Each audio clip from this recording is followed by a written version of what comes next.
سلام، امروز دوشنبه 24 اکتبر است. من خیرامان بقازاده نشر امروزه اخباری آزادی را تقدیم شما میکنم. توجه کنید به سرخط خبرها. در تاجیکستان با شرکت نیروهای روسیه و قزاقستان رزمایش نیروهای سازمان پیمان امنیتی دسته‌جمعی نتیجه گیری شد. مقامات در دوشنبه برای مسافران سمت دوشنبه سوخت ترمینال نوی را معرفی کردند که مؤسسش تشکیلاتی وابسته شرکت فراز بوده است. Aldara shudegi nemede ki gujo mera chumukna. Kesh meburdim musofir to kurugi tovuz mujhe mepartim ba bolo stanke meburdim stanke semizavod. و سرگذشت طفلی که از زمان تولدش در اوکراین در تهخانه‌ها بزرگ می شود. از هجوم بی اساس روسیه به خاک اوکراین 8 ماه گذشت. و فکرم ما زمستان رو اینجا سپری میکنیم، زیرا جای برای رفتن، جای برای ایستادن نداریم. در نزدیکی سرحد افغانستان در رزمایشگاه حرب میدان تاجیکستان مشق‌های نظامی نیروهای واکنش سریع عضو سازمان پیمان امنیتی دسته‌جمعی تحت عنوان روبژ 2022 به پایان رسید. مشق‌هایی که با شرکت 1000 نظامی از تاجیکستان، روسیه و قزاقستان برپا گردید با هدف تمرین راه‌های مبارزه با گروه‌های غیرقانونی مسلح برگزار شد. جزئیات بیشتر در گزارش مومن احمدی. از روی روایت نظامیان عملیات بعد آن شروع شد که گویا گروه‌های مسلح خرابکار خط سرحد افغانستان با تاجیکستان را عبور کردند. در خبر رسمی آمده است که در مشق‌ها واحدهای نظامی گروه‌های زودعمل ستادهای مشترک پیمان اشتراک کردند. رزمایش از 10 تا 21 اکتبر ادامه یافت و مرحله اساسی بعدی 17 اکتبر صورت گرفت.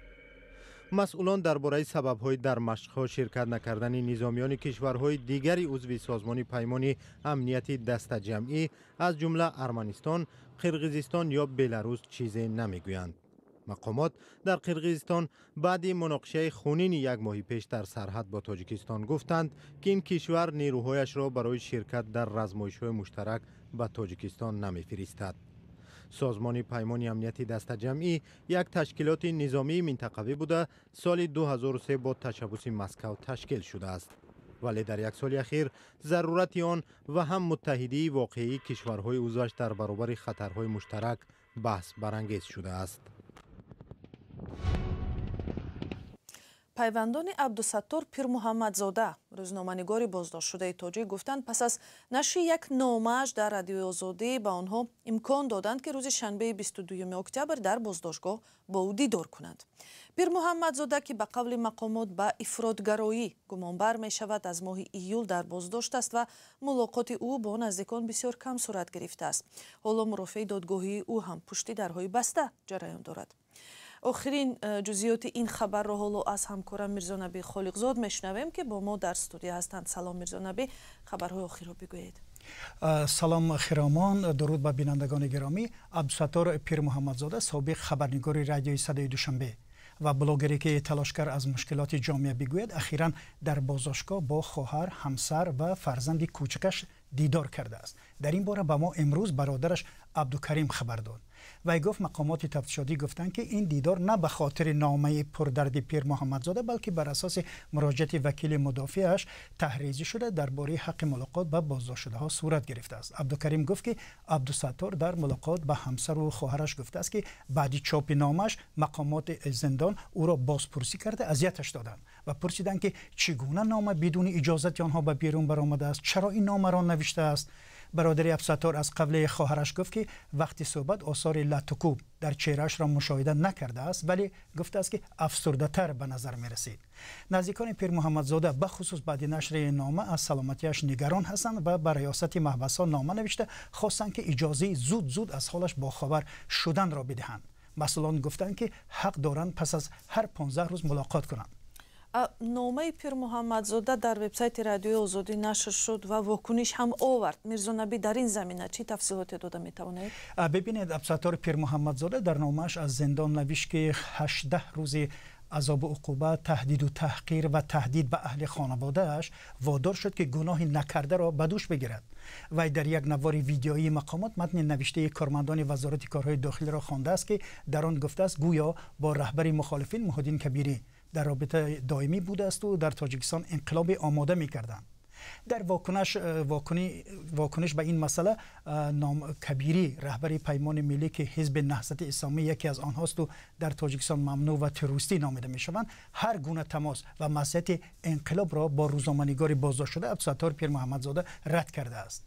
وی گفته است که هیچ ارتباطی با پیر محمدزاده نداشت و نداشته است. تشکر میرزا نبی خالقزاد و یادآور میشویم که پیر محمدزاده یکی از 7 بلوگر و روزنامه‌نگاری دستگیر شده در تاجیکستان است. تا حال محمد سلطان به 7، عبدالله غربتی به 7.5 و دلیر امام علی به 10 سال زندان محکوم شدند. سازمان‌های حامی حقوق انسان از حکومت تاجیکستان تقاضا کردند که این ژورنالیستان آزاد شوند. شروع از آخر هفته گذشته رانندگان و مسافران سمت ولایت سوخت از ایستگاه یا ترمینال نو استفاده میکنند که در کنار شهر دوشنبه فعال شد. ترمینال نو را شرکت تاجیک ونیش ترانس که مؤسسش شرکت فراز است بنیاد کرده است. خود فراز شرکت متعلق به شمس‌الله صاحبов داماد رئیس جمهوری تاجیکستان است. 11 مارس سال 2020 رسما وجود ندارد. درباره شرایط نوی سفر به شمال کشور گزارش همکارانم برات یوسفی و سروی ناظرالله. ایستگاه یا ترمینال نو برای ماشین‌های مسافرکشی سمت شمال یا ولایت سوخت تقریباً 1 کیلومتر دورتر از ایستگاه قبلی در درآمدگاه شمالی شهر دوشنبه بنیاد شده است. این ترمینال همچنین ایستگاه آخرین چند خط سیر اتوبوس‌های پایتخت و قرارگاه آخرین ماشین‌های باربری سمت ولایت سوخت مقرر شده است. در اولین روزهای کار آن شماره ماشین و مسافران چندان زیاد نبود. تأسیس ترمینال نو قاعده‌ها را هم دیگر کرد. اکنون با قرار شهردار دوشنبه ورود مسافربران ولایت سوخت به پایتخت منع شده است. از این پس رانندگان سمت سوخت در درون شهر دوشنبه کار و فعالیت خود را دوام دادن نمی‌توانند. برای اینها ما تمام شرایط را در ترمینال مسافرکشی شمالی تیار کردیم. آنها می‌توانند در اینجا تا مدت 40 روز بے پول بے پرداخت از خدمات رسانی ما استفاده برند. ترمینال نو را شرکت تاجیک ونیش ترانس که مؤسسش شرکت فراز است بنیاد کرده است. این در حالی است که خود فراز شرکت همکاری متعلق به شمس‌الله صاحبов داماد رئیس جمهوری تاجیکستان امام علی رحمان از 11 مارس سال 2020 دیگر رسما وجود ندارد و بنابر سامانه رسمیش شرکت تاجیک ونیش ترانس 18 ترمینال نقلیاتی کشور را اداره می‌کند. ترمینال نو در مساحت نزدیک به 6 هکتار ساخته شده است. در اینجا مهمانخانه برای مسافران و ایستگاه برای اتوبوسان درون شهر، توقفگاه برای تاکسی رانندگان سمت خوجند، دوشنبه، سوخت، مغازه در اینجا باشه، مغازه آشخانه، تمام شرایط مهیا است. برخی رانندگان میگویند هنوز به جای نو عادت نکردند و نه همه مسافرکشان‌ها و مسافران سمت ولایت سوخت به این ترمینال آمدند. Aldara shudagi namiده ki gujo mera chum mukna. Kesh meburdim musafir to kurugi tovuz mujhe mepartim ba bolo stanke meburdim stanke zemi zavod. Terminal. Inja akim sharoitash naqsar misham kheli va'da karagan. طبق طرح نهایی شرکت تاجیک ونیش ترانس ترمینال شمالی را باید در حجم 7.5 میلیون سومانی بنیاد کند. تاجیک ونیش ترانس را یکی از شرکت‌های مونوپولیستی در فهرست خدمات ضد انحصاری تاجیکستان نیز دیدن ممکن است. در ترمینال‌های سرحدیش این شرکت به غیر از بارکشانی همچنین به خواهشمندان خدمترسانی پورای گمرکی، سنجش لابراتوری صفت مال، ترازوی بارها و بندوبست تمغه‌زنی و رسمیات گمرکی را برای کشورهای اتحاد اروپا و اتحاد گمرکی انجام می‌دهد. درباره گردش مال و درآمد سالانه آن معلومات دقیق رسانه‌ای نشده است.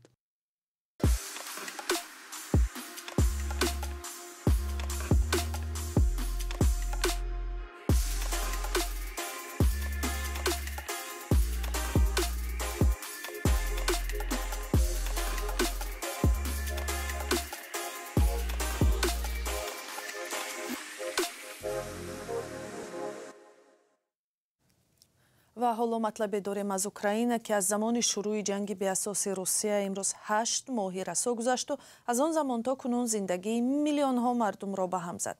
یکی از آنها اولگا شفچنکا است که وقت 24 فوریه جنگ سر زد در بطنش طفل 7 ماه داشت. دهه آنها در نزدیکی شهر خارکوف تحت آتشباران نیروهای روسیه قرار گرفت و او از ترس به پناهگاهی یک کارخانه گریخت. 2 ماه بعد طفلش ژنیا را به دنیا آورد. طفلی که نیم سال است فقط در ته خانه زندگی میکند. همکارم طاهر سفر گزارش میدهد. این طفل اوکراینی فقط در تهخانه در خارکوف زندگی کرده است. ژینیا 6 ماه پیش تولد شد و همینجا زندگی می کند. وقتی آغاز جنگ روسیه در اوکراین در روز 24 فوریه در بطن مادرش اولگا شفچنکو 7 ماه بود. در صبح همان روز به خانه آنها حمله صورت گرفت. روز 24 فوریه ساعت 5 صبح از صدای بمباران بیدار شدیم. ما از مرز تقریباً 20-25 کیلومتر دورتر زندگی میکنیم. ساعت 6 صبح هیچ نقلیات حرکت نمیکرد. ما رو همسایه با ماشینش برد. از ترس پیشروی نیروهای روسیه او و پسران کلونیش به شهری نزدیکترین به خارکوف گریختند. در تهخانه کارخانه پناهگاه یافتند که شوهرش آنجا کار میکند. من میدونستم که اینجا پناهگاه است. وقتی خرد بودم بابایم نشان داد. پرسیدم برای چیست؟ گفت برای پناه یافتن از جنگ. خدا کند که نبینی. ولی من دیدم. ژینیا 2 ماه بعد به دنیا آمد. وقتی اینجا آمدیم حامله بودم. کودکم اینجا تولد شد. وقتی دردم گرفت به تولدخانه بردند. ساعت 6 صبح به آنجا رسیدم. ساعت 7:40 تولد شد. روز بعد پس از نصف روزی ما را جواب دادند. از بس که نیروهای روسیه با توپخانه به خارکوف حمله میکنند بیرون آمدن از پناهگاه خطرناک است. امروز وقتی برای رفتن به شفاخانه بیرون آمدیم بانگی خطر بلند شد و ما زود برگشتیم و به پایان فرآمدیم. 2 یا 3 هفته پیش در نتیجه ترکیش سخت تمام تیره‌های این بنا شکسته ریخت.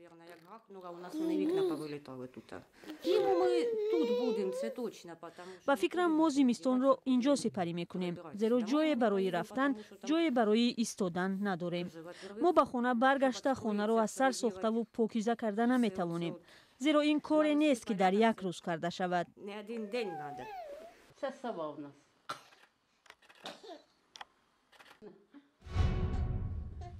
این گزارش هم درباره کودکان از کودکان افغان که آنها هم جبری جنگ را میکشند. سازمان ملل متحد چند پیش گفت احوال اقتصادی افغانستان بعد آمدن طالبان به قدرت در سال 2021 بسیار بد شده است.